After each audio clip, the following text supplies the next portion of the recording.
Let's taste some whiskey. Well, actually, rather than let's taste whiskey, let's do a sensory evaluation of whiskey. Because when you're assessing the quality of a whiskey, you're not just tasting it. You're using all your senses. You're using your eyes, you're using your ears, you're using your sense of smell, as well as your sense of taste. The first thing that you're going to be using is your eyes. You might be looking at the bottle. You might be looking at what the age statement is, how strong it is.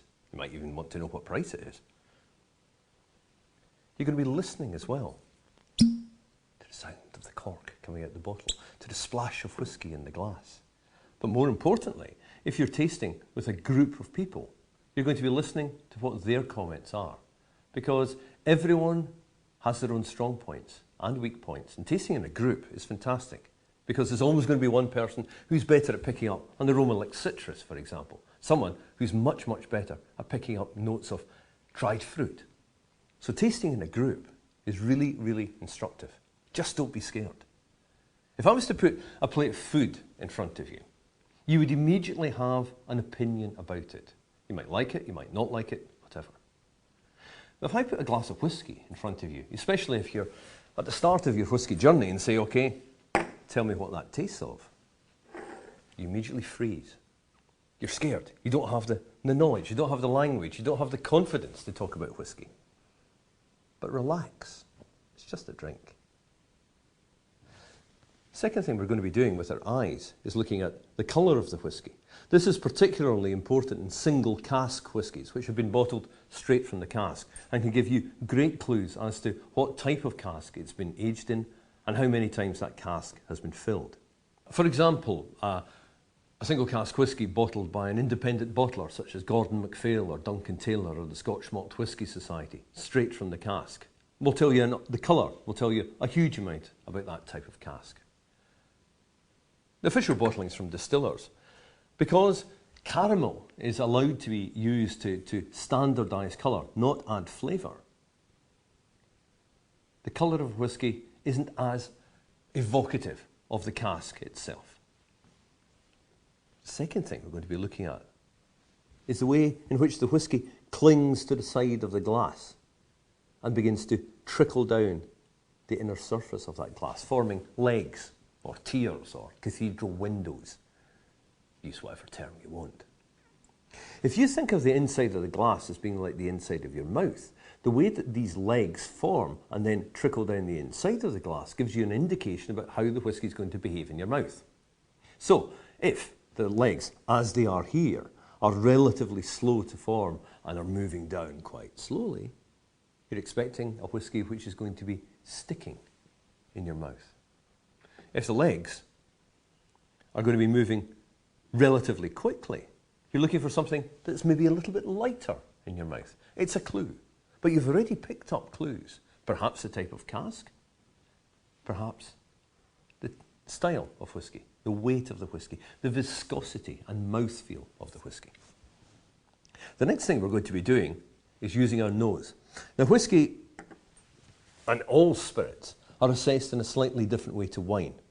With wine, we could rack out 100 glasses of wine here, and we'd be able to nose and taste 100 glasses of wine, as long as you spat, obviously.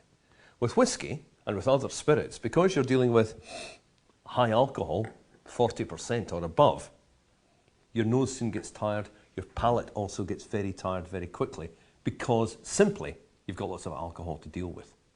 Therefore, in whiskey tasting or in sensory evaluation of whiskey, you'll only be doing maybe 6 whiskies maximum at any one particular time. And because you're dealing with higher levels of alcohol, most of the work is going to be done on your nose rather than on your tongue.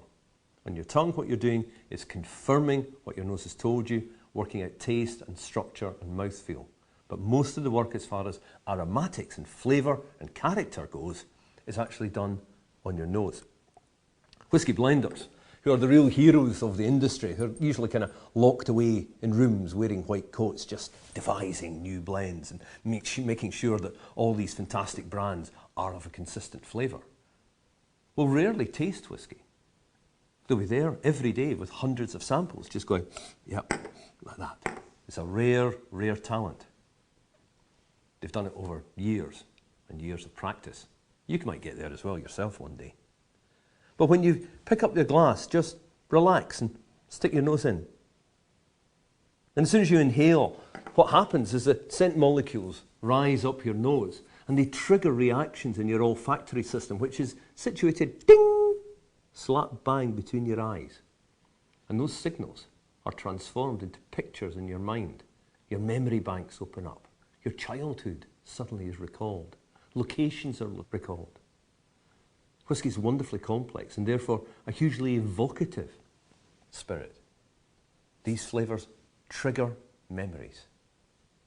Relax, inhale, shut your eyes, and try and read those pictures. That's what we're going to be doing over this course. We're going to be developing your sense of what these pictures mean. Not just what the pictures are, but why they're there and what they tell you about the whisky. But just take your time.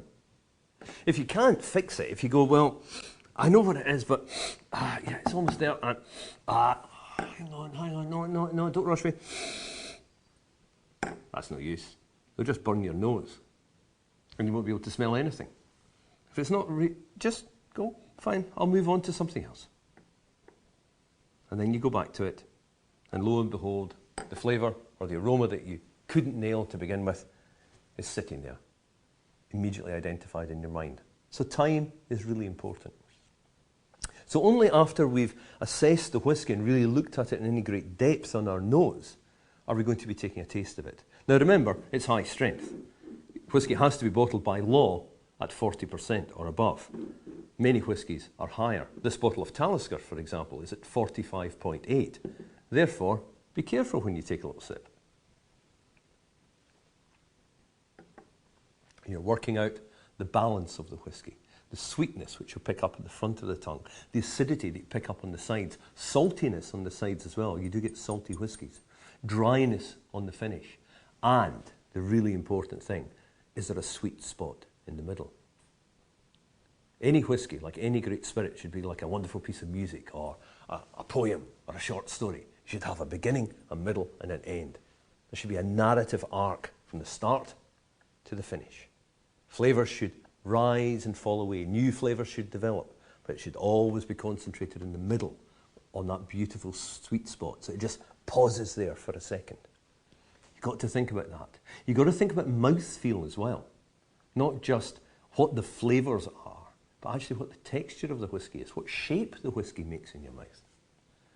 One trick which I do, especially with people who are new to whisky, is pick up the glass and say, what season does it remind me of? Some whiskies are very fresh and light and blossom-like. They're spring whiskies. Some are more soft fruits. They're summer whiskies. Some are more like nuts and berries and dry and wet earth. They're autumn whiskies. And then the other whiskies, the winter whiskies, are when you're shut up, when they're smoky and they're rich and they're heavy and they smell of furniture and highly polished floors. Think about season. It's another trick to do. Another important thing in whisky tasting technique is to add water. I don't care how you drink whisky, but when you're assessing it, always add a wee splash of water. You'll notice what happens is that you can see coils and eddies forming in the whisky. Viscimmetry, as we call it. And when you smell it, the alcohol has been numbed. You can get into the glass a little bit more. It's a bit like if you've been out walking in a dry summer's day, you don't really notice the landscape around you. You don't notice any aromas. But if a shower of rain comes and passes through, suddenly the earth is wet and you can smell the grass and the flowers and the trees and the world has come alive. That's what you're doing when you're adding water to whisky. You're releasing hydrophobic elements, the molecules which jump out and go, "Ah! I don't like water, I don't want to be washed," and they fly out the glass and they fly up your nose, and it's a lot easier. So when you're assessing whisky, always add some water. It makes things a lot easier. And then you repeat the exercise by taking a little taste. And if you've got a lot of whiskies, spitting out. But it'd be rude to do that in this case. One final thing. Never drink a whisky on its own. Actually, never drink a whisky on your own either. It's much better to have it with friends. But if you're trying to work out what the secrets of the whisky are inside the glass in front of you, it's much better to have another glass alongside, because only by going, hello, hello, hello, oh, hello, do you actually see the secrets locked up in that whisky. Only by comparison is the true character of the whisky revealed. So always have 2 whiskies, maybe even 3 whiskies in front of you. Great, you walk into a pub, don't just buy 1, buy 3. It helps everyone in the whisky industry.